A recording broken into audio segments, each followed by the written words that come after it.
Episode of Hot Topics Happy Hour. I'm your host and PRSA NJ President, Deirdre Lopian.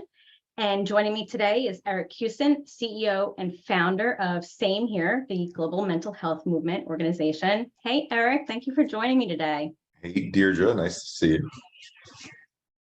So real quick, I'm going to go into a background of what Same Here is, and then I'm going to turn the floor over to you, and we're going to have a conversation about mental well-being in corporate settings.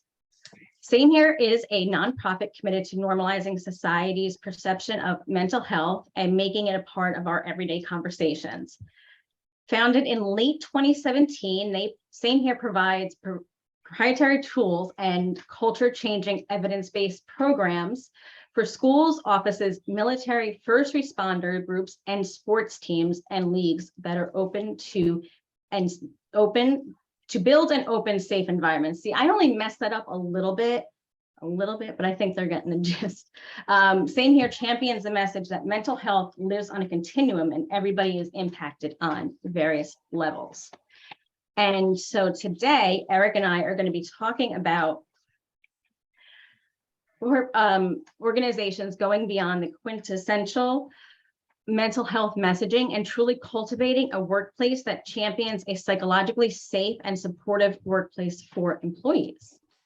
So I'm going to leave a few minutes at the end for a Q&A. So if you have a question, just pop it in the chat and Eric and I'll ask Eric at the end of the conversation. And so Eric, thank you for joining me. And I just want to start off with having you give us a background on your story and what led you to finding Same Here. We only have an hour, so I know, and we both talk so much. I swear this is going to be.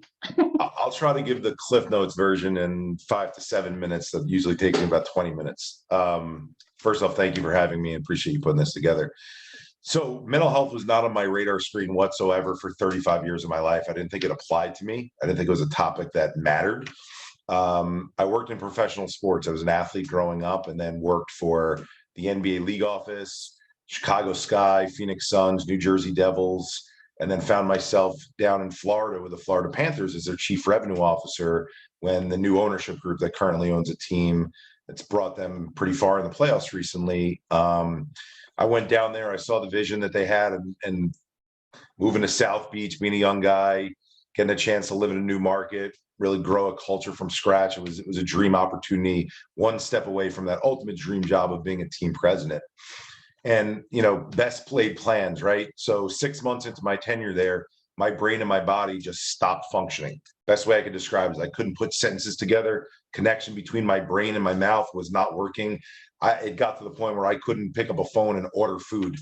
I couldn't read a menu, couldn't look at people in the eyes and feel some sort of connection. Almost like a computer where you go into the back and you rip the wires out of the back and you see a blue screen. That's what it felt like to be in my brain. And so I left everything in Florida and went back to New York with the support of the ownership group telling me, take as much time as I need to get better.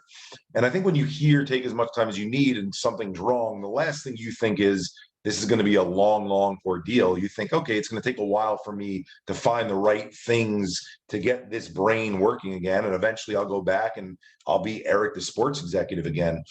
And unfortunately, what happened was I spent 2.5 years laying in a bed, staring at the ceiling, not watching TV, not listening to podcasts or radio. If you're a little bit older, I'm a radio guy. Not listening to friends' text messages, having to be reminded to eat. As over that 2.5-year span, I went to the psychopharmacologist, is the name of the doctor, highest level of expertise with respect to psychopharmacology and medication. And I was tried on over 50 different psychotropic drug combinations, and probably would be here forever if we talked about all the different side effects that came along with that. But it was dysfunction after dysfunction, unable to work, unable to get out of bed during that time, laying there thinking that sleep and the medication balancing out this imbalance that I was told that I had would eventually get me better. I was engaging in talk therapy, being handheld to go there once a week. But so all the gold standards that we hear about in the mental health space, medication management, talk therapy, I was doing everything that was being told, and I was finding the new place to go when the last thing wasn't working. And yet I wasn't getting any better. And eventually I was told to do TMS therapy, transcranial magnetic stimulation, where they shoot electromagnetic waves into your brain. I did 23 sessions of that, 23 days in a row. The goal is to try to wake up the neurons, get them firing again. Mhm. And I remember, and I talk about this very openly, I was looking on the corner of my bed, sitting on my hands like this, as this bottle of pills in front of me was screaming out to me, swallow that bottle, swallow that bottle, swallow that bottle. Not in a hallucination type of way, in a strong thoughts. And those who are in the space who have felt them themselves can recognize those as, that's a suicidal ideation. That's your brain telling you it's time to hit the abort button, and you can't stop that thought. It feels like a magnetic pull towards it. And so I went inpatient, usually in a public forum. I don't share the name of the hospital that I went inpatient with because it was not the best experience. But unfortunately, from what I've learned from all the people that I've spoken with since, my experience was similar to what so many people go through, which is a very septic place. I met with the attending psychiatrist who had all these top doctor plaques on her wall. And she looked at my chart, looked at the medications I had taken, the TMS therapy I'd done. And she said, "You've tried everything there is." And she said two words that stuck with me to this day: your last resort is to do ECT, which is called electroconvulsive therapy, or probably what we know from the movies as shock therapy. Mhm. And so 2017 is when this is happening. I didn't have friends to call up and say, when you were offered shock therapy, did you take it? Right? Or people on the floor, there weren't other people who were getting it. I was the only person who was. So I thought I was the most messed up. I'm sanitizing the language, the most messed up of the messed up people on this floor. And I did, 12 sessions over 5 weeks of the ECT. They put electrodes on your brain, cuff monitor on your elbow. They hop you up with propofol to put you under general anesthesia, and they shock your brain into seizure, hoping, like a hard restart on the computer, that the neurons are going to start firing again. It's a more intense version, essentially, of what they were trying to do with the TMS therapy with the helmet. And unfortunately, again, that didn't work for me. So I left the hospital after those 5 weeks, feeling no better than I had the 2.5 years prior, being told by this top doctor that that was my last resort. What are you going to think as a human being at that point, other than it's hopeless now, unless Merck or Pfizer invents some miracle pill that knocks me out of, and I'll get into the different diagnoses I was called, I'm never getting better. And where the story turns is, I met a woman who practices what's called integrative psychology. Had never heard the term integrative before. Sat on her couch, and every appointment I had been to up until meeting her, it was always in 3 segments. So the first segment was, "Hey, Deirdre, it's very nice to meet you. What are your symptoms?" And you list the symptoms of what you're feeling. "Okay, Deirdre, based on your symptoms, segment number 2, here's your diagnosis." And when I said I get back to my diagnoses, I was diagnosed with everything from melancholic depression to anhedonic depression to PTSD, OCD, ADD, ADHD, all the alphabet soup of DSM-5 diagnoses. And then based on your diagnosis, the third segment was, here's how we treat that, right? You need Wellbutrin because you need help with your dopamine, or you need an SSRI, or that SSRI is not working, so we need a booster to that SSRI. And it was rinse, wash, repeat over and over again. But when you think that's the only way to heal, you're listening to that, right? And you're, oh my God, okay, that's going to be the one that pops me out of this. So this woman treated the appointment very differently. She sat me on the couch. She said, "I'm going to ask you one question for the next hour, and then the couch is yours to talk. I want to know who Eric is. Tell me everything you can about Eric and your life and your background." And it's interesting because if you think about that, when we have conversations as human beings, knowing one another, we have conversations that are very related to what's in front of us. "Hey, Deirdre, what's going to happen at the event? Who's going to be there? What questions are going to be asked?" We don't very often take a step back and say, who am I? How do I define myself? What have I been through? That's not often the questions, unless you're dating someone maybe. And then even there, you usually start pretty narrowly, like, tell me what it was like growing up, right? So in this particular case, I just started going back to my earliest memories. And I share this level of detail because it's important to hear it in the overall of, how we think mental health needs to change. Is, I'm the middle of 3 boys. We're a sports crazed family. Oh, okay. What are some of my memories of my brothers growing up? And then it starts 8 years old. My brother's 12, older brother. He breaks his femur bone. He's put into a body cast for a year and homeschooled. Heals from that. And a month later, he's diagnosed with late 80s into the early 90s ALL, children's form of leukemia. So 5 years of chemo and radiation at a time when the prognosis was not very good, but miracle, he goes into remission. A month later, as if there's a cadence to all these things happening, he's in a Jeep Wrangler with his friends, no seatbelt in the back. The car loses control. It's an open top. He flies out of the car, lands on his head on the Meadowbrook Parkway here in New York, cracks his head open, loses partial vision in his eyes, in ICU for a month. Heals from that, goes to college, is feeling a pain in his knee. They do all this testing, find out that cancer from childhood is returned now 10 years later. And so with it returning, they have to give him a much stronger dose of the chemo, which does a great job in the first year. He's going to Hofstra Law School. He just graduated undergrad.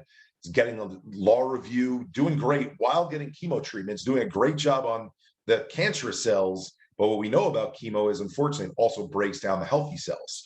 And so I get a call, I'm up at college at this point, that he's developed 105 fever, that I'm supposed to meet them at the hospital. We meet with the neurologist, whole family together, find out that his body's gone into what's called septic shock, where the organs start being acidic and attacking themselves. Septic shock leads to a coma, and they don't know if he's going to wake, and if he's going to wake, when that's going to be, and whether he's going to have any brain activity when he wakes. So it's on us to make a decision as a family. Do we still have the tube continue to breathe for him? It's a very, gross way of explaining it, but that was the reality of it. 3 months of that miracle. After 3 months, he actually, when he wakes, he asks if the Yankees won the World Series. This was in 1999, so some little bit of comic relief in there. But his kidneys fail from being in the rigor of the septic shock for so long. He has to go on dialysis. Our whole family gets tested to see who's the closest at match. My father, who donates a kidney. That all ends. I get my first job out of college at the NBA league office. I'm working for a gentleman named Mark Tatum, who's now their deputy commissioner. Amazing guy. So supported, real world, blank slate, get to start over again. 3 of my close friends pass away back to back to back, either misdiagnosed or undiagnosed heart conditions. One guy running on a treadmill, collapsing, one guy carrying boxes. I mean, it was just freak things. So I share that level of detail because I'm talking to this woman, telling her about my life from the ages of 8 at this point until 22, 23-ish years old. I'm 35, sitting on her couch, and she stops me after telling me that she wasn't going to ask me any other questions. And she goes, Eric, what else happened to you in your childhood and young adulthood that impacted your mental health? And I shot back to her and I said, Donna, what are you talking about? For the last 2.5 years, I've been told I have a chemical imbalance and that I need to balance out the imbalance with these medications. You just asked me to tell you about my life. What does what I just shared with you have anything to do with why I'm sitting on this couch right now? Now, that's a very ignorant way to look at mental health. But unfortunately, I think that's the way our society looks at it. Well, from a PR perspective, Deirdre, we'll get into the messages that are out there that make it so that we continue to look at it that way. But who's putting these things together, that what happened to me in my childhood, which I just knew as my life, I've only lived one life. I don't know that those things are these things called traumatic or stressful and chronic over time. And I don't know that these things are impacting this brain-body connection of mine. So here's what she does to give me an analogy to explain it. She says, if you had a front row seat for a basketball game and these 7-foot athletes were running up and down the court and sweating, and the sweat was hitting your suit, or they dove for a loose ball and they landed in your lap, and you got all soiled up from their sweat, and you went home that night after 3 hours, you take a shower, put the suit away for dry cleaning, and you take a shower the next morning and put on a brand new suit and come in nice and fresh. You had a front row seat, but your front row seat wasn't for an NBA basketball game, it was for the game of life. And the game of life was represented by your brother in a wrestling ring in front of you and your friends in a wrestling ring.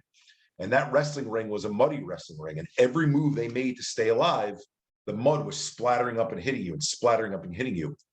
The biggest difference between this game and the basketball game is you didn't just stay there for 3 hours. You didn't stay there for 3 days, 3 weeks, 3 months, 3 years, 30 years. For 35 years, you had that front row seat. You did nothing about it, not your fault. You didn't know to do anything about it. That mud was caking up and getting heavier and heavier and heavier. And the reason why you had such a precipitous decline is because it got so heavy. You were so myopically focused on what you were proficient at, which was being a sports executive. You didn't even notice these things were going on. So maybe your performance level dropped from 80% of your ability to 75% to 72%. As long as you're still performing, no one's paying attention. You're not paying attention. Eventually, this stuff got so heavy, you fell over, you couldn't do it anymore. And when I heard it that way, my immediate reaction was, if that's what mental health is, or at least that's a big piece of what mental health is, the watching things happen to other people in our lives from a front row seat, that doesn't make any sense, because that means that everyone's mental health is impacted. Because I don't know a 15-year-old, let alone a 35-year-old. And then I just start listing off these things, watching things happen to other people in our lives. Okay, your parents going through fights and having a divorce, your parents losing their job and potentially losing the house, your two best friends having a friendship fight, break up, and then dissolving that friendship and seeing they're both crushed, or a friend dealing with their first actual romantic relationship breakup and being crushed by that, or your friend being bullied in the schoolyard or verbally abused by an adult, or your friend coming up and telling you secretly they've been sexually abused by someone, or watching them deal with the sickness of a loved one or a loss of a loved one. Like, I don't know a 15-year-old who hasn't been through one, some, or many of those things. If those are the things that impact mental health, find me a person on this planet whose mental health hasn't been impacted. And as you can tell, I get passionate about this. So doctor tells me to calm down and says, Eric, let's get you healthy first. I agree with you. I think everyone's mental health has been impacted. No, that's not the message our society's been given, but I want to get you on the path of healing. Then we can look at this bigger overall picture. So she sends me to this weekend breathing course. I'm the only male, only one under 40, only one born in this country. So it's me and 8 Indian women and 9 yoga mats. I'm a complete fish out of water. I'm wearing a cut sleeve basketball t-shirt, and they're dressed in this traditional outfits. But these women became my best friends. And over a 3-day period, I'm peppering this instructor with these questions. And what I'm learning, because my thought going into it is, I breathe every single day already. How is a breathing practice going to help me feel better when all these medications and all these sci-fi treatments haven't? I'm going to be a skeptic until you prove it to me. And this is where I start learning about those lived experiences, what we go through, what that mud is that cakes up inside of us, how that actually impacts this brain-body connection.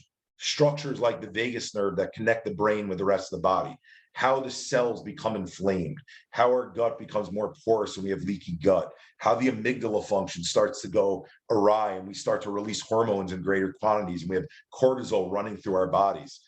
Okay, if I can start to do these practices that start to heal and normalize these pieces of my brain-body connection, my neural circuitry, well, you know what? I can get back to a baseline that I was never at for the last however many years. And I did that practice that I learned there. It's called the Sudaharshan Kriya, right? It's a mouthful. But I did it for 30 days straight. Like I was definitely not a good patient other than that. I held myself to it for the 45 minutes per day you have to do it. And I remember waking up and looking at my controller and being like, I want to turn the TV on. This is amazing. I want to have scrambled eggs for breakfast. These are 2 feelings I haven't felt in 2.5 years. I'm getting my life back. I'll pause the story there, Deirdre, because I know there's a lot more, but where I went from in terms of that dysfunction to then 2.5 years of that, to then now all of a sudden seeing mental health through a completely different lens, outside of the disorder lens, outside of the medication lens, learning what was actually happening to my body and how many people are impacted this way, totally opened up my world to now saying, how do I actually help people with it now that I'm armed with this information that I've learned it from a first person perspective? No, that's a great place to stop. I've heard your story 1,000 times, and it always, it resonates with me, and I hope it resonates with everybody that it has joined us, because it should make you think, like, for me, it made me think like, wow, maybe it's not just, a chemical imbalance, like you said. Maybe I haven't really taken a look at what I've been through. And so, it's I appreciate, you sharing it with everybody here. And what I want to do is I kind of want to go into you finding same here to share your message with everybody, because I can go into real quick how I found you, which was around 2018, 2019 on Instagram. And Eric has a huge, and same here, is a very big Instagram community. You have about 26,000 followers. And I just want to commend you for your engagement, by the way, and how you consistently respond. And you're not only responsive in DMs, but you're responsive within the comments section, because, mental health, suicide ideation, suicide, these are heavy topics. and you just dive in and you know, you're there for all of us that are a part of that community. And I really appreciate that. But part of what is, you know, what's saying here, you have multiple programs within the organization. So you have the school program, where you have been, you know, we get to follow you all over the country as you are unable to sit in a plane seat, which is one of my favorite parts of being a part of the community, is seeing you with no leg room.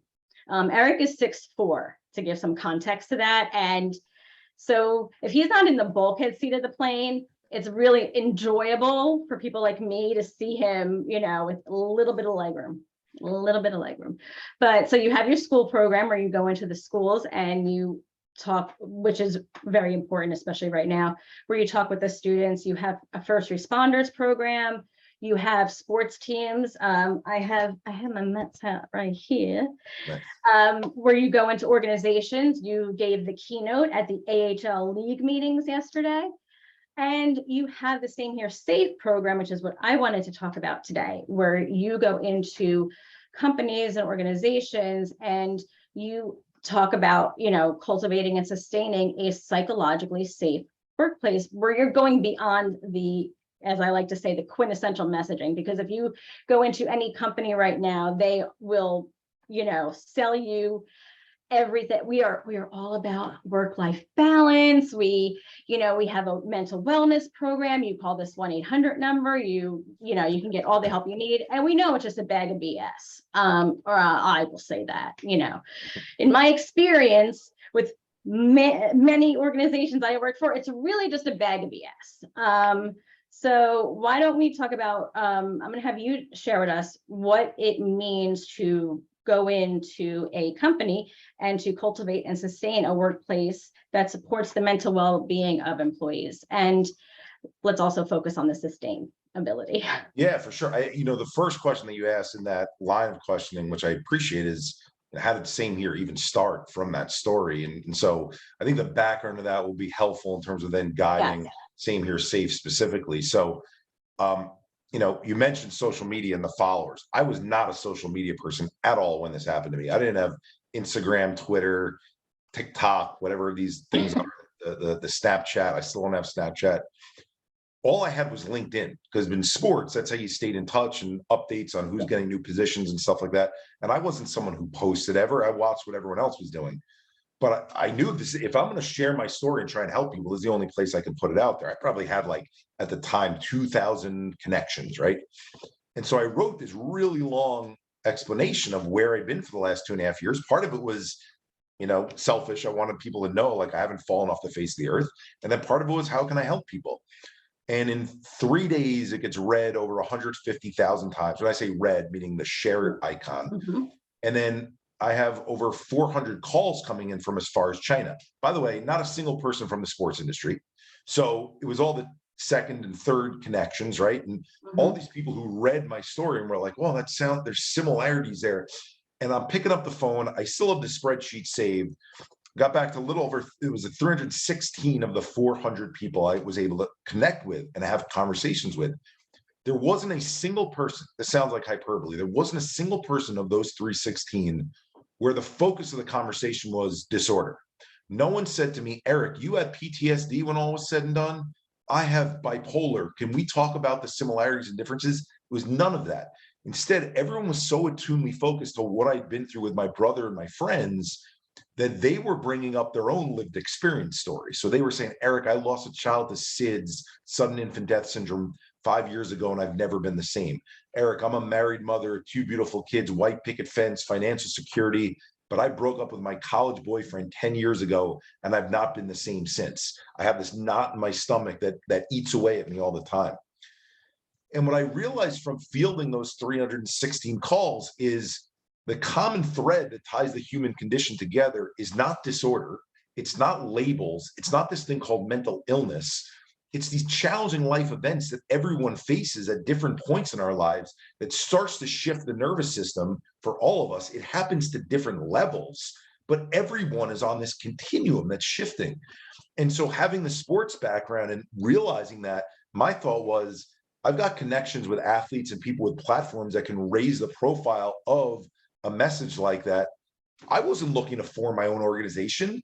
I was like, I'm going to go back into sports. I'll do my debt to society by finding another organization who's speaking about it this way, and I'll hand my contacts off to them. And I looked at, I'm not going to mention the names of the organizations, even though some of them are ones that we work with programmatically, but I'm talking strictly from a marketing focused perspective. I went to the largest nonprofit websites in our country, in our world, and I started looking at the messages to say, what's a great organization out here I can give these contacts to? And instead, what I found was consistency in all the messages that were being shared. But at least this is opinion, consistency, in my opinion, that moves us further away from understanding this topic as a society, as opposed to having a greater understanding and coming together. The three things in particular that I noticed: one, they all start with the statistic on their website: 1 in 5 people are mentally ill.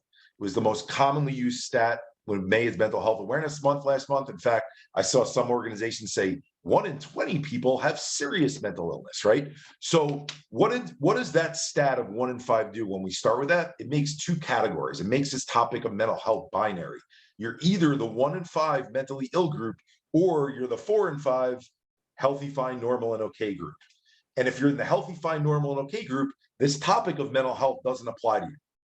And what we've done by doing that, by continuing to push that stat, just like we do with 1 in X number of people have breast cancer, 1 in X number of people have prostate cancer. It's not me, I don't have it. I'll focus on it when I have it, right? It makes us be reactive, and it creates two different categories. The second issue that I saw on all these websites was there was campaigns to try to normalize. You mentioned our mission is to normalize the perception of mental health, and we make a part of our everyday conversation. All the campaigns, again, still to this day, action word followed by stigma. So stop the stigma, break the stigma, erase the stigma. What's problematic about that is if you and I formed the Deirdre and Eric Foundation for Mental Health, and everyone else on this call was not part of our group, and our rallying cry was stop the stigma, break the stigma, that's a great rallying cry for you and I. It's probably the worst rallying cry to get everyone else on this call who's part of the healthy, fine, normal, and okay group to buy into what we're selling, to be a part of this group. Because when you say stop and stomp, that action word becomes a command. You're doing something wrong. You need to stop doing what you're doing. You need to join and look at it the way that we look at it. You don't have to look any further than politics or any other social issues, that when you tell other people to stop doing something, that doesn't bring these groups closer together. It pulls them further apart. So now we've got these two groups, sick and healthy. Healthy feel like they're separate from one another. And then the third thing I'm noticing on all these websites is celebrity stories are being shared again to try to normalize. Britney Spears is part of the 1 in 5 group. She's got depression. Lindsay Lohan is part of the 1 in 5. You're not alone. Celebrities go through it too. She's got anxiety. And then it would link to Us Weekly and People magazine articles. And it was Britney Spears has depression, shaves her head. Lindsay Lohan has anxiety, dresses like a hot mess, right? Well, now fast forward to today, Kanye West has bipolar, says crazy things about his family. Antonio Brown is out of his mind and crazy, runs off the football field and throws his jersey off. Add these three things up. It's for 1 in 5 people. We need to stop stigmatizing that poor group of 1 in 5. And if you want to know if you're in the 1 in 5 group, do you shave your head? Do you run off a basketball court in panic attacks? And do you come out of your home every morning looking like a skeleton, like Charlie Sheen, because you're addicted to cocaine? How many people are raising their hand going, yeah, that mental health group in that category, count me in, let's talk about that. But the ridiculous thing is, it's 5 in 5 of us. Every single one of us goes through mental health challenges. We all live on this continuum. We're all fluctuating in different places. The only stories that are being shared are the far end of the spectrum, and the focus is on the labels and the disorders. So what we ended up doing with forming Same Here is saying, let's flip this. Let's make it so that it's about the stories of the challenges that we've been through. Let's use the platforms of these celebrity spokespeople to normalize that the divorces, the breakups, the sexual abuses, the verbal abuses, these are the things that I went through early on in my life. You take the biggest names in mental health right now, we know nothing about them other than what their disorder label is. We know that Michael Phelps had depression, suicidal ideations, use Talkspace. We know that Kevin Love had anxiety and a panic attack, use BetterHelp or Calm, right? Like, we don't know anything of the what happened to, what was the life like. That's the common denominator that brings us all together. That when you then, now let's talk about, I'll refield your question so that I'm not talking so much in the corporate environment perspective. You cannot have this conversation and change culture off the heels of what the existing conversation has been. When you bring in mental wellness and you don't address this to actually explain what mental health is in a more broad sense, you're doing what we did to all of us who grew up when we were in school. You're bringing in the Just Say No campaign, where, okay, the kids who do drugs, they focus on that, but then all of it, well, we don't do drugs, we don't have a drug problem issue, so the topic's not for us. That's why we still only have, if you look at the statistics, 7% of the average office uses the employee assistance program for mental wellness. Why are we not have more people using it? There's a reason why we don't have more people using it. So we'll get into that. But I don't know, Deirdre, if you want to repeat that question or you want me to just keep going from there. I'm happy to keep going. I just feel bad sometimes when I I could listen forever. Yeah, I'll just repeat it just so the audience hears it. Is I want to talk about like what goes into cultivating and sustaining a workspace that supports mental well-being of employees with an emphasis on sustaining. But I think it's also worthwhile to mention that when, in the workspace, you never want to say anything about mental health. You don't want to, like, I can just think about times when, we call it mental health days now, but I would just, call out of work with, I have a stomach ache. Always. That was always, and it was never a stomach ache. It was really just, I don't want to go into this toxic workplace. I don't want to say what's really wrong with me, or, you don't feel comfortable saying that because it's still not accepted. It's still not a normalized conversation, even though they're very big on, take advantage of our mental wellness program, for employees. So, but no, I will take that away. No, so you mentioned those 5 areas that we do programming in: K through 12, whole corporate office, sports teams and leagues, servicemen and women, first responders, then colleges. In approaching each one of those functional areas, so to speak, to build programming, we had to first look at what already exists here and how do we improve upon that. And in the corporate side of things, the companies that were ahead of the curve were doing this. We have an EAP. Our EAP allows for 5 visits for free, right, that are fully covered, or our insurance fully covers your visits for the whole year, right? So, okay, we've got this partner that has this group and network of doctors that you can go see. That was piece number 1. Piece number 2 is, to your point about naming it mental health, you can start taking some mental health days, right? We're adding that into the calendar, or you still have the same number of days, but you're allowed to name one of those days mental health, so it's normalized, right? And then on top of that, I was like, we're going to bring in a speaker, or we're going to have a panel every so often, and that speaker would come in, give their experience. Back to the Kevin Love, back to the Michael Phelps thing, the speaker's story was usually around the track of, here's my story of my struggle with addiction, or here's my battle with bipolar. Now what you're doing is you're framing mental health and wellness within the workplace in the same way our society has framed it for so long. And we wonder why that 7% engagement rate in our EAP is so low. This is before even talking about the long-term of the EAPs that we have. We're sending people, because of the cost component of it, to doctors that are teaching talk therapy and med management, right? We're not actually getting our employees help by getting to the source of what's ailing them. So seeing that as what the context was of the offices we were going to go into, we said, okay, we have to act as consultants for these offices. We have to handhold them. We have to take them through, how do you change culture? How do you set up town halls? How do you set up assembly programs, if you want to call it that? Who do you empower at the office to be the internal champions of this? How do you start creating ERGs, not just the mental wellness group that gets to do their thing on the side and we pat them on the back and we give them a high five for they were championing it? How do you actually start to incorporate their brand and their message into the entire organization? What technology is being used so that there's ongoing engagement around this topic? And now the speakers that you bring in to discuss it through those town halls, how are you partnering them with someone on the C-level so that there's openness and vulnerability being shared from the beginning. And you're laying the foundation of what mental wellness actually is, so that it's a build from there that's sustainable, as opposed to, we did this for the year and now we've got this EAP for you. Now you can use it when, right? Okay, so diving into more details of that, think of, we start with every organization with 4 pillars, okay? So, and those 4 pillars, it's different timing for every group. For some groups, let's do 1 a month for 4 months. For some, it's let's do all 4 spread out once a quarter. For some, it's we want to roll this out over 4 years. We want to do 1 each year, right? And look, I respect that every company has different, time constraints and people constraints and resource constraints and other things that they think are more important that they want to focus on. And I have to be respectful of that, right? I'll say too that when you get to the bottom of this mental wellness puzzle, you realize, it being 5 and 5, how much of your bottom line is being affected by not addressing this holistically. Okay. So that being said, that's a little bit of a, hopefully, puts a bug in people's ear.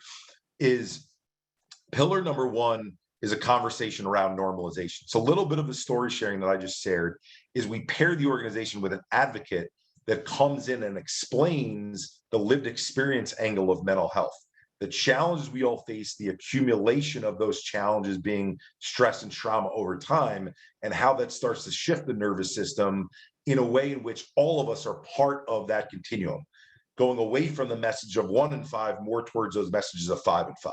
When you do that, I'm not going to say there's 100% buy-in from an office, but if you want to break your office down into quadrants, let's say 25% understood mental wellness, and we're like, we do yoga, we go out all the time and we're healthy, rah mental health. 50% are like, I'm kind of iffy on this mental health thing, I don't know if it really applies to me or not. And then 25% aren't into it at all and think it doesn't apply to them and it's not real and it doesn't exist. You're trying to shift that middle 50% over to the side of the rah 25%.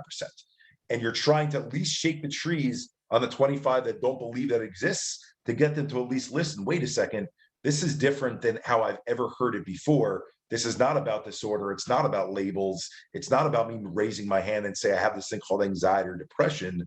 This is about wellness. This is about what I've been through in my life. Okay, I'm willing to at least give this a little bit more attention, right? So that's pillar number 1. Pillar number 2 is, how do we create common language across the organization? That language, we refer to it as a scale. It's a simplified way of explaining the continuum. And that scale, there's 6 places on the scale. There's emojis related to those 6 places. And it's thriving, gliding, surviving, fluctuating, struggling, sinking.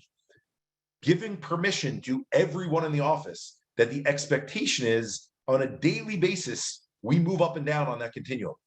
There's not the good employee, the bad employee, the sick employee, the healthy employee. There's the, when we're looking at this on a daily basis, I lost my great uncle, I'm expected to be struggling. There's some stress coming up with a deadline I have coming up in work. I might be fluctuating even though things are going great at home. We should expect that. We should understand that. We should be tracking that through an app that we use that's available for the employees to be able to track their own trends over time and see that in a graphical format, or for them to be able to use that to communicate with their managers. Obviously, that's a decision on their end. That's from a HIPAA standpoint. You can't mandate that, but you can create that facilitation. So that's pillar number 2, is creating this common language so that everyone's seeing, we all have a way to explain the most common question we ask every single day in every single language. Deirdre, how are you doing? And the answer isn't just, I'm okay, I'm fine, I'm all right, I'm good. And not have real language to see, just like we do with a thermometer with our temperature and a scale with our weight, how are we moving up and down with our mental health? So that's number 2.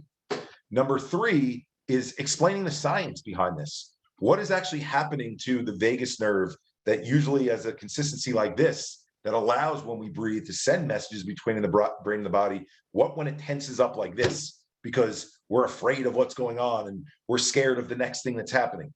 What happens when the cells become inflamed? What happens when the amygdala starts to become overreactive? And what sensations do we notice in the body? Why do we teach that? For 2 reasons. 1, going back to the second pillar, we want people to know why they're moving up and down on that scale.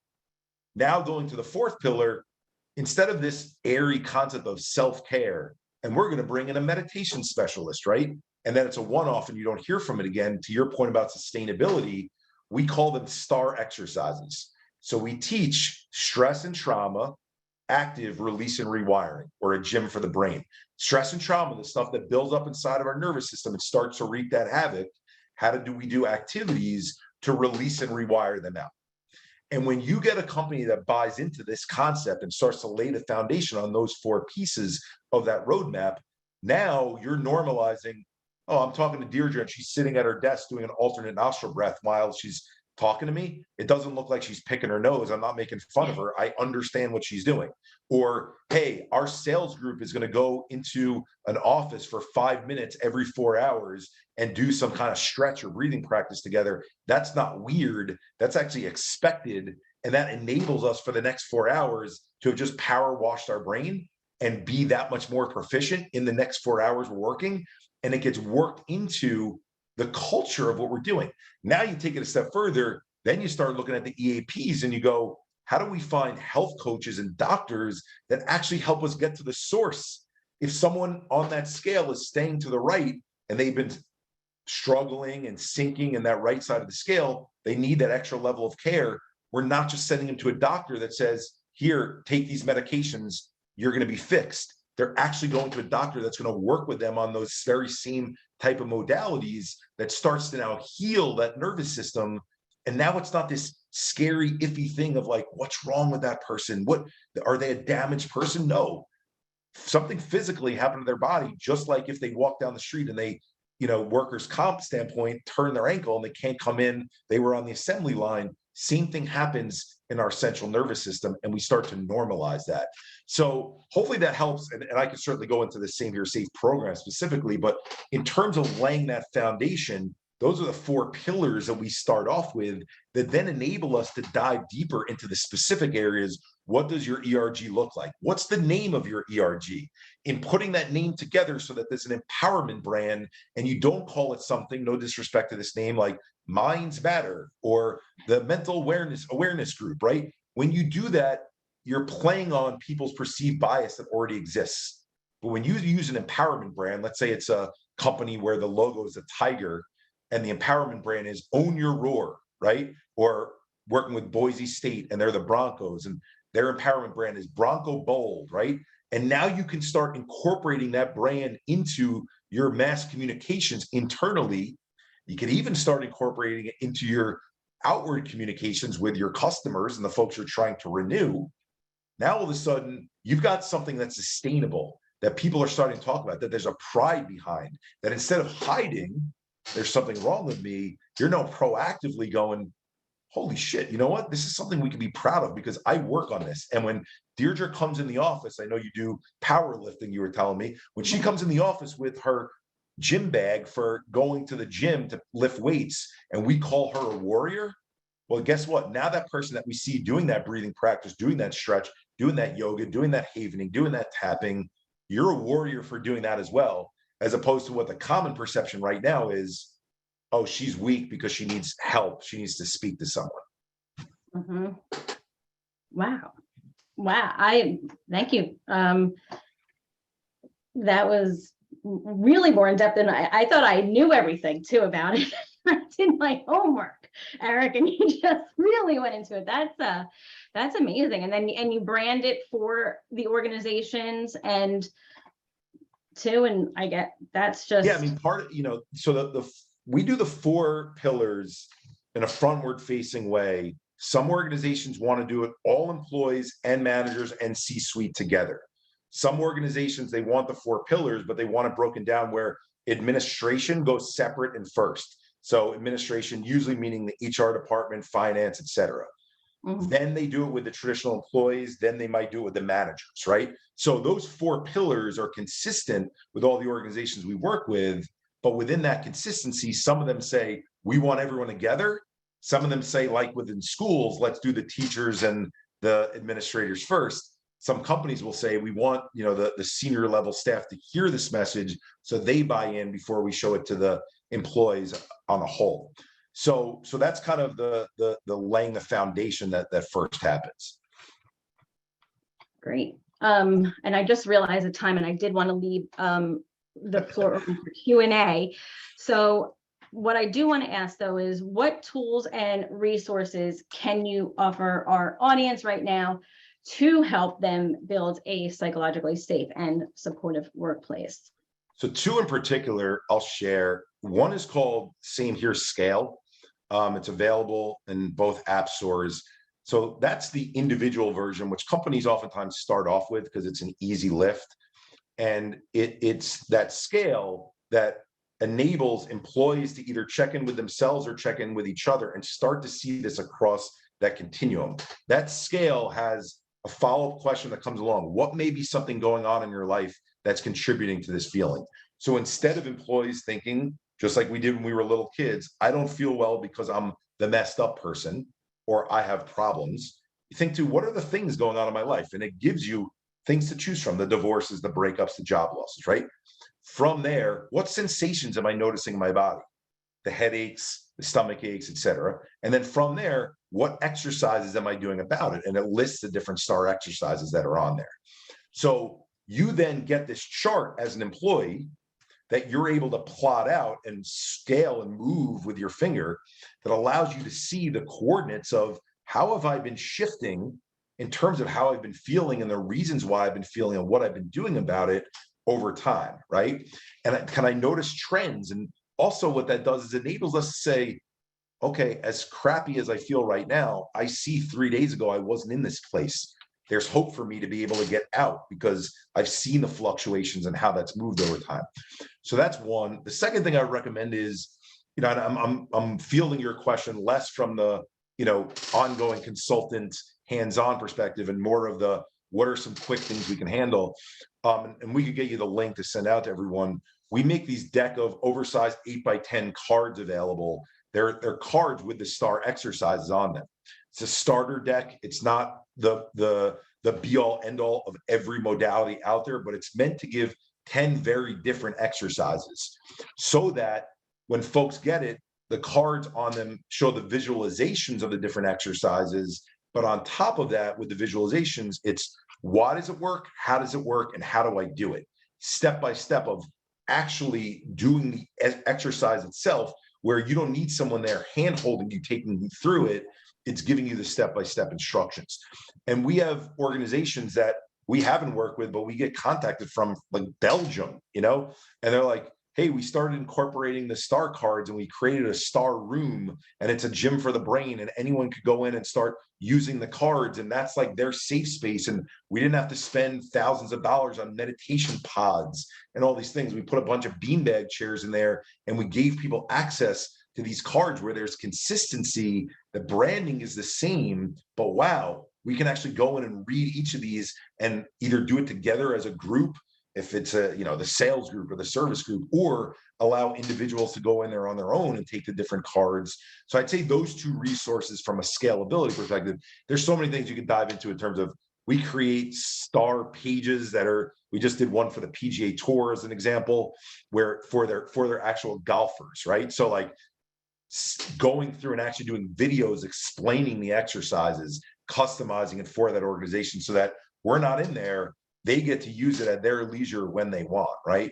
Or taking the Scale app and actually creating an ecosystem across the entire organization where, again, if the employee is open to it, they can send their information to the HR department. They can send their information to a manager so that they're seeing how someone's doing and it's opening up these lines of communication. So those I would say are the two best starting points. If it's not like, hey, we want you to come in and let's evaluate what we're doing. And the last thing I would say, Deirdre, is because everyone's going to have a different, focus of what they do, is look at organizations like ours, not as the be all end all. All we are is consultants that essentially help look at what you're already doing. We don't want to reinvent the wheel. Like of those 4 pillars that I just described, if someone, we already have a tool that is an assessment tool, great. Let's use that one. Let's do the culture change first in the beginning of it. And let's do the science around the end of it. Or, yeah, we already branded the exercises we do. Yeah, we call it self-care in our Zen Den, and it's not it doesn't explain as detailed as this STAR concept, but can we hold off on that stuff and can we do some of these other ones, right? So work with an organization that's willing to be flexible and willing to say, you guys are already doing amazing things. How do we help complement what you're doing, as opposed to saying, we got all the answers here, take it, right? Yeah. And I do want to speak to the same here, the scale. I have it on my phone and I use it. Sometimes I don't know if I'm opening up the Same Here scale or my Bank of America, because they are like both up and down. But definitely give me the link for the STAR exercises, because I am going to be sending out an email to everybody who has registered to come today. And I want to make sure that they have that information and they have access to the STAR exercises of the cards. And obviously I have all the information for the app too as well. And my alarm just went off to have questions asked. So real quick, I actually just answered the last one, which is how can you get in touch with Eric, which is I'm going to be sending out a follow-up email and I'm going to have his information. But Eric, if you just want to speak to it real quick, and then I want to have the audience ask questions. Yeah, for sure. So easiest ways, hopefully these are memorable. So as Deirdre knows, I try to personally answer all the social media handles. So for Twitter and Instagram, I'm probably the most active on. It's at @SameHere_global. So just an underscore between the Same Here and the global. Our website is samehereglobal.org. And so if you hit the contact us, I'm one of the folks on that distribution list that the contact us email goes to. So I can touch you that way. Or if you want to send me a personal email, just like our website, it's just Eric, ERIC, @samehereglobal.org. So any one of those ways, look forward. And Deirdre knows I'm sometimes, because my addiction is work. I have to admit that, right? The same way people admit their addiction is alcohol and drugs. And I sometimes am up until 2, 3 in the morning responding to people. So if you write me, I'm going to get back to you. And I look forward to speaking to everyone who does. And posting, because I will wake up in the morning because I have Same Here on notifications, and it'll be like Same Here posted at 4 a.m. and I'm like, go to sleep, Eric, just go to sleep. It's you know what? I never thought for you're all in the corporate space. I'll say this in terms of a heartstring push towards it. I worked in sports as an athlete growing up thinking there's never going to be an industry that's better than this. This is where I'm going to spend the rest of my career. And then happenstance happened where life threw me a curveball or a punch in the face or whatever you want to describe it as. And it put me down a different path. And once I got into this space and I saw how I was able to help people, that's the greatest drug in the world. That was better than anything that I ever experienced working in what I thought was my dream job in sports. So it doesn't feel like work to me. It feels like fun.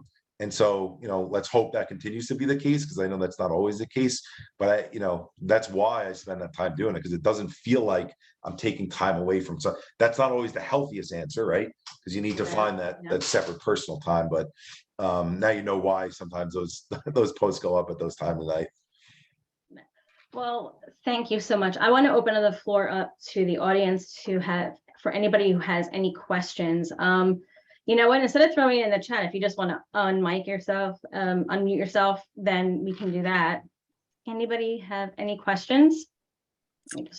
Hi, I have a question. Hey, Alyssa. Thank you so much for coming on this hot topic today to speak with us. Hello, Deirdre and everyone else. Now, Eric, I'm sure you have quite a few of these, but when was a time you felt, wow, I'm really helping people through their mental health journey and I'm really doing what I'm supposed to be doing. I'm making an impact, like really a moment that motivated you to keep going work-wise because you saw the result of your impact. So, I mean, to your point, there are many, and I hope that doesn't sound heady, more that I'm appreciative that there are many. That's what I mean. That when you put your story out there in a public way and you're very vulnerable about it, I didn't know the term vulnerability or creating safe spaces when I did it. I was like, this is what happened to me, right? And maybe because I'm a sports nerd, I'll share kind of a sports story and then a tangential piece to an everyday person that it impacted. We were contacted by a gentleman named Robin Lehner, who's the goalie he was with the Islanders at the time. Then he was signed by the Chicago Blackhawks. Now he's a starting goalie for the Vegas Golden Knights. And he said, I see the way that you're talking about this mental health thing, even though I have bipolar, it's from all these things I've been through as a kid when I was in Sweden. I like the way that you're talking about it. And the guy freaking asks me if it's okay for him to wear our hashtag on his helmet. He literally Saw sent that. me a drawing from Dave Art, which is like the top artist that does all these goalie helmets. I guess it's, you know, they all pick this one guy who's like the grand poobah of art with goalie helmets. But he sends me the drawing and he's showing me the hashtag on it. So it's at that point I'm like, that's pretty cool that like an athlete, whereas I was recruiting people to be a part of this group, now someone who's got a big platform is like, I want to proudly wear this on my helmet. Awesome. So first year he wears it is in Chicago. Pandemic happens, and like right as it's happening, I get this submission for a donation for $1,037.48. I'll never forget that number. That's a really odd number, number one. Number two, it's a really generous number, right? And the person doesn't even put a note in it. It's from Illinois. That's all. And I see a telephone number on there, and it's a woman named Kelly. So I call Kelly that night. I've got all the time in the world because the pandemic's just started. I said, Kelly, that was extremely generous. If you don't mind me asking, why that number? Like, where did that number come from? And she's like, do you have a second? I want my daughter Morgan on the phone and my husband Nick to come.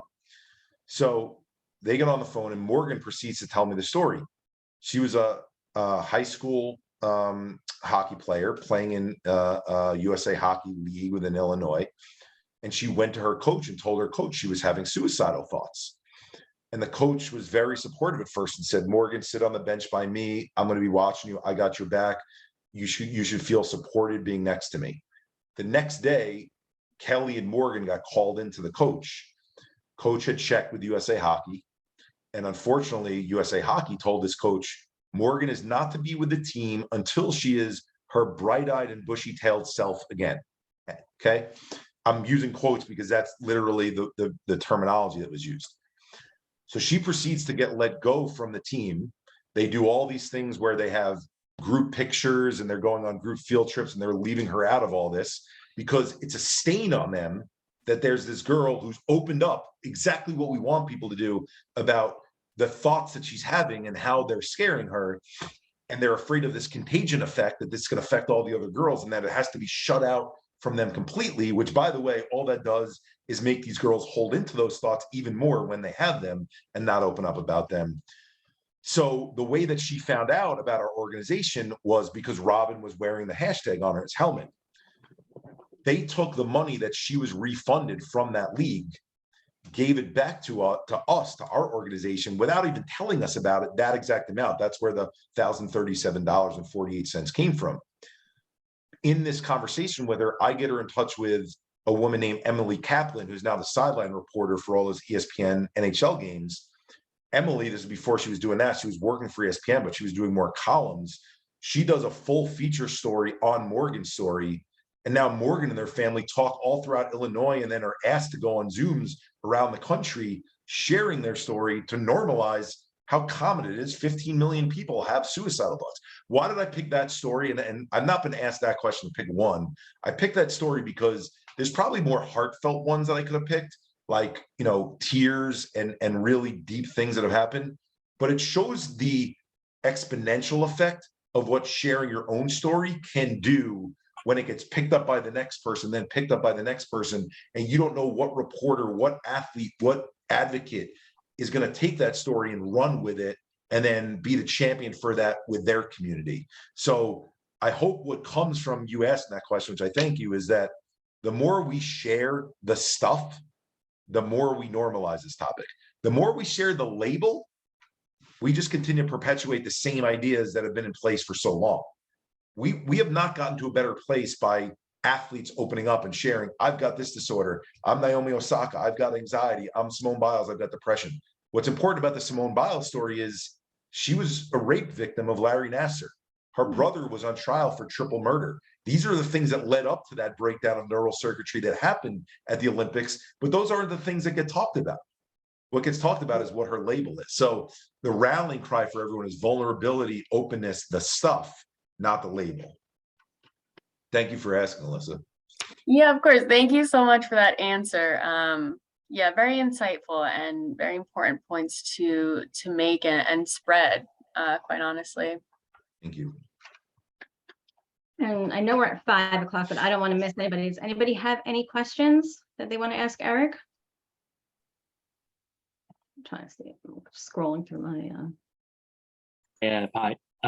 Thank you so much, Eric, for sharing your stories. I was thinking back to when you're talking about companies doing those different programs for mental health, and I was wondering, when going on interviews, is there some way to directly ask them how to get a sense of what mental health programs they may have for their employees and what their culture may be like? You know, it's interesting because it's a tricky question, right? Because if you go in, there's two ways to look at it. Okay. First way to look at it is you can ask that directly. Okay. In asking that directly, you have to understand that their perception of you is going to go one of two ways. Jordan's awesome that he asked that question, and this is great, and we have someone who wants to be open about this. Or you have someone who goes, why is so early in the conversation is Jordan asking that question about that particular topic? Okay. If you have the strength in yourself and the resources within yourself, right? We don't all have this, to be able to be a little bit selective in where we're going to go work. I would go with that tact of directly asking that question. Why? Because if someone's turned off by that question, you got to ask yourself, is that the place that I would want to go work? Is that the person I want to go work for, that they find a red flag in asking that question, right? Not everyone has that luxury, though, to be able to say, I can pick and choose my job. I got all the time in the world to wait for the right fit. So the next way that I've seen people answer that question or ask that question to get to it is, hey, when it comes to the corporate culture, your own personal culture, can you explain what the average day-to-day is like for you?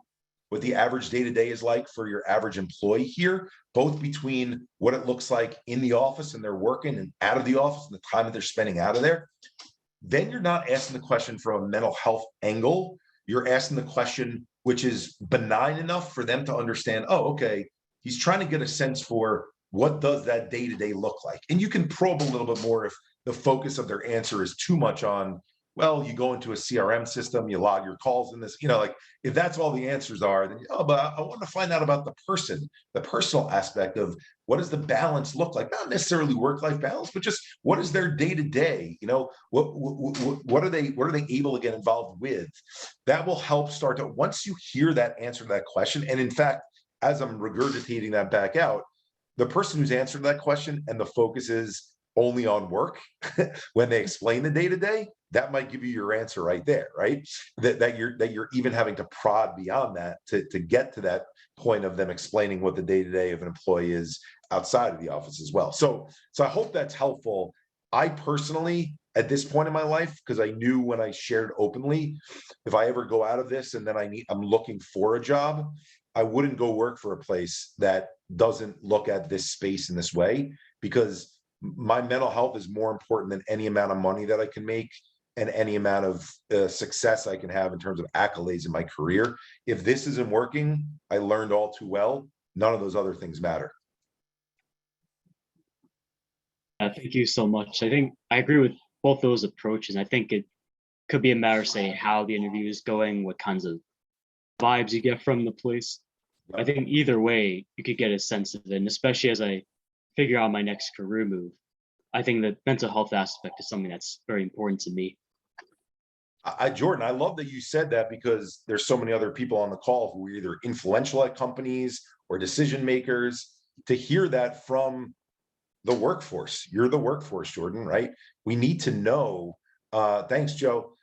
We need to know that that's what's important to employees. To Deirdre's point early on, saying rah mental health, we're having a speaker once a year on Mental Health Awareness Month, and here's your EAP, is not enough for people.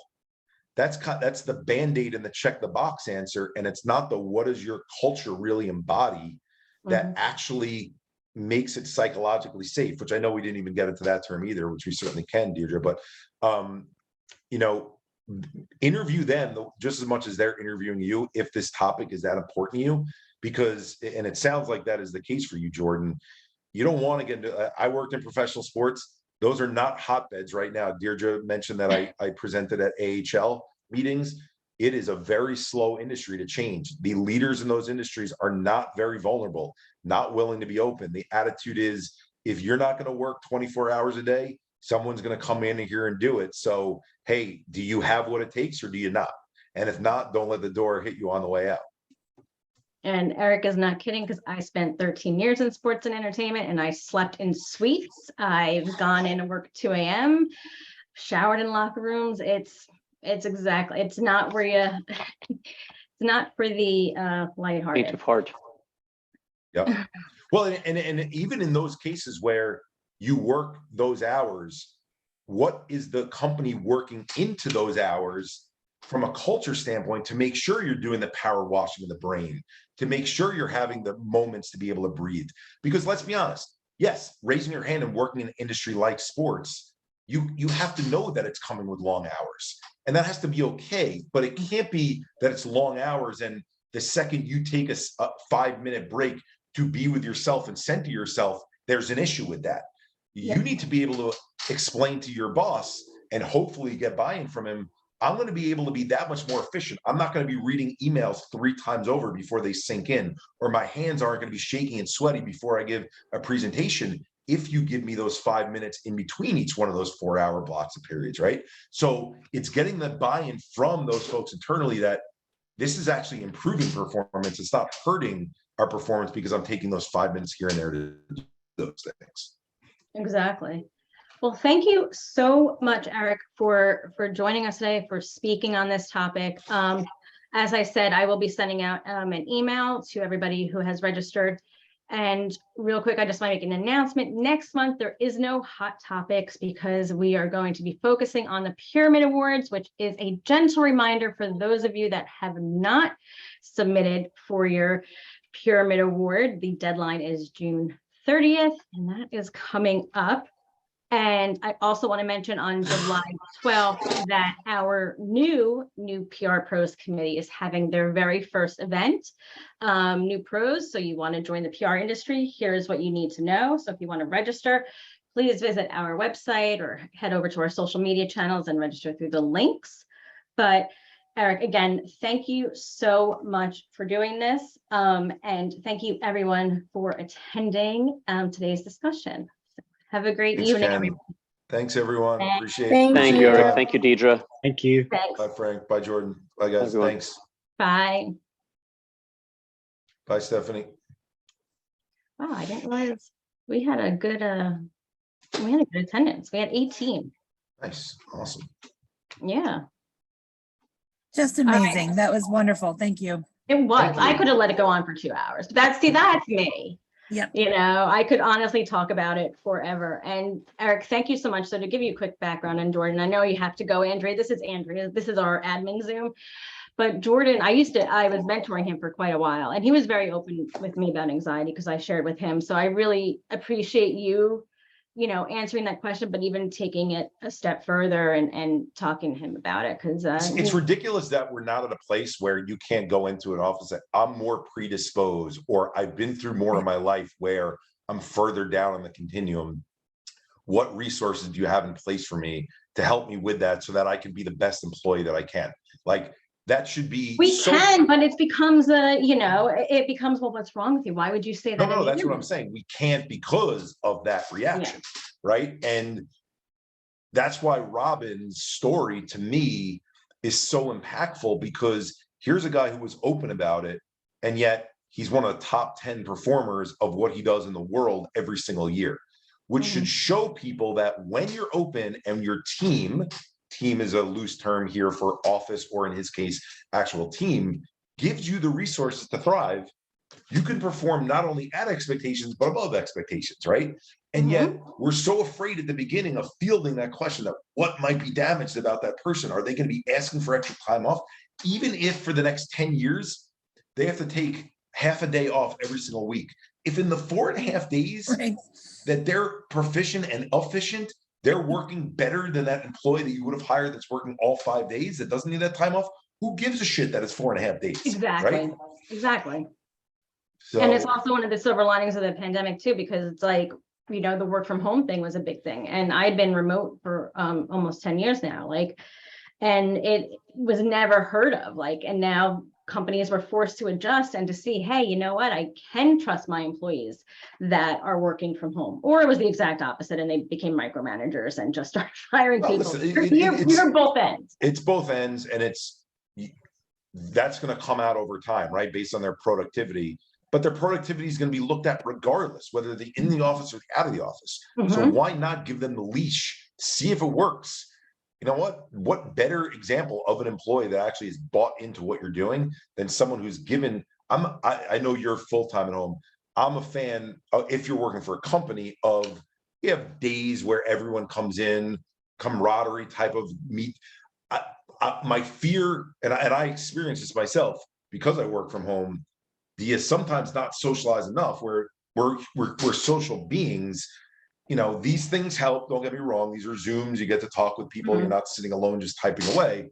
I think having some kind of balance, but within that balance, if you're able to say to your employees, you can take 3 days a week where you can work from home, and these guys and these girls are actually performing, like, Right. that shows they're bought into what your mission is, that they're actually doing stuff Mhm. that they want to move the mission forward. And it's not, oh, no one's keeping an eye on me. So I think you're able to really screen out for who the best employees are when you give a little bit of that rope. Yeah, Well, and no, you- I totally agree. I look at it like this too. I have a 19-year-old daughter who will be in the workforce in a few short years after her time in college. And think about where she might be, even just compared to when we were that age, right? Like it's such a slow moving needle, but if we're moving in the right direction, it just perpetually gives me hope. Because Yeah. can you imagine? I can't imagine my parents' generation, right? Even my own. I don't think I'm that old, but you know what I'm saying. And now I think, okay, when my daughter is, where she's going to be in just a few short years, there might be this place for her to thrive and not have to shroud her mental health in any capacity. Mhm. And that's just tomorrow and the next day and the next day, each day at a time, right? I And where she might sadly be. think like, I love that, Andrea, that vision, right?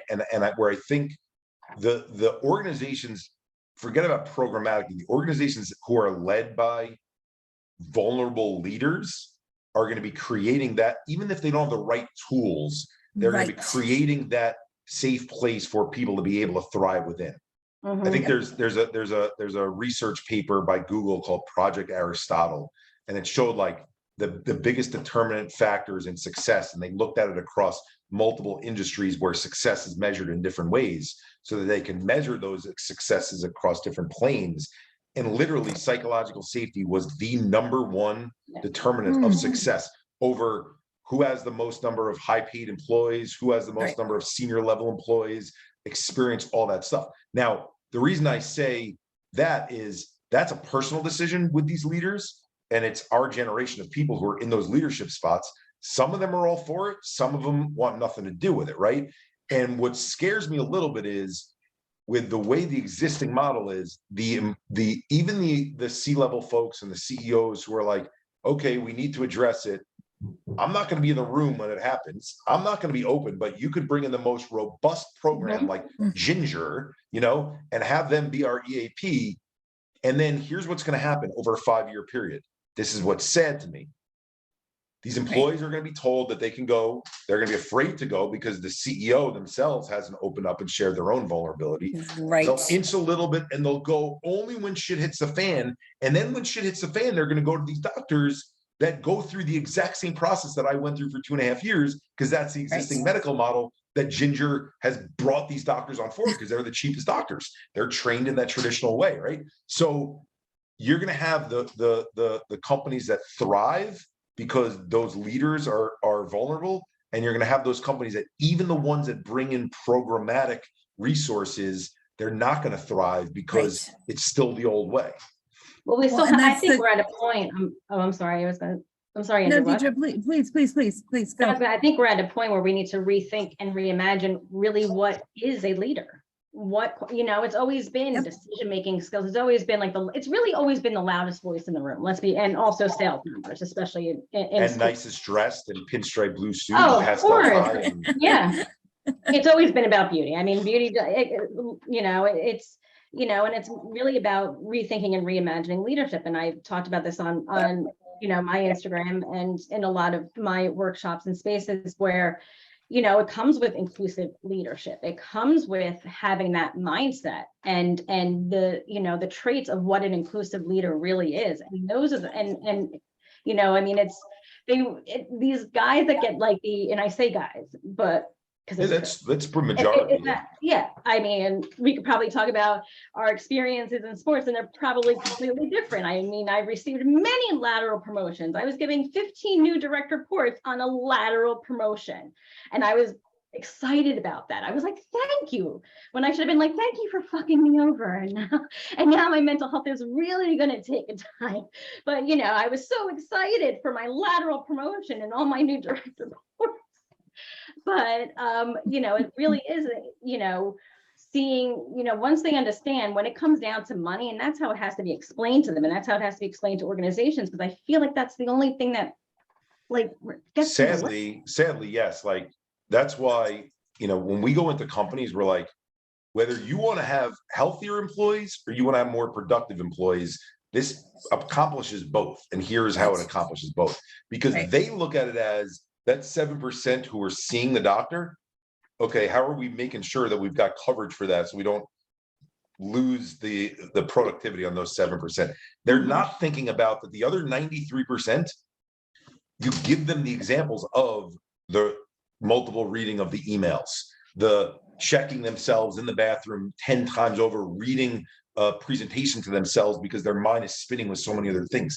That efficiency multiplied out over that 93% times every interaction and job responsibility that they have, you're losing so much productivity. It's amazing, So it's got to be explained to them on their terms. And by the way, guess what? It's no different, since you worked in sports, than when we go to college teams. The coaches don't give a shit that the players are mentally healthy. They give a shit that they perform the best on the field or the court or the ice. And so, tell me if this analogy makes sense. I go, okay, so if you want to get a guy to jump higher or a girl to jump higher, you put this plyometric box in front of them and you have a strength and conditioning coach tell them jump, jump, jump. And the athlete goes, this is a pain in the ass. My heart is pumping really hard. I'm sweating a lot. It hurts. I'm hurting my knee when I fall and I don't make the jump. Okay, that happens for 3 days, 4 days. 5th day, all of a sudden the athlete starts to see a little bit of, wow, like my vertical leap went up 1/4 inch, 1/2 inch. This thing you're making me do actually works, and they stick with it.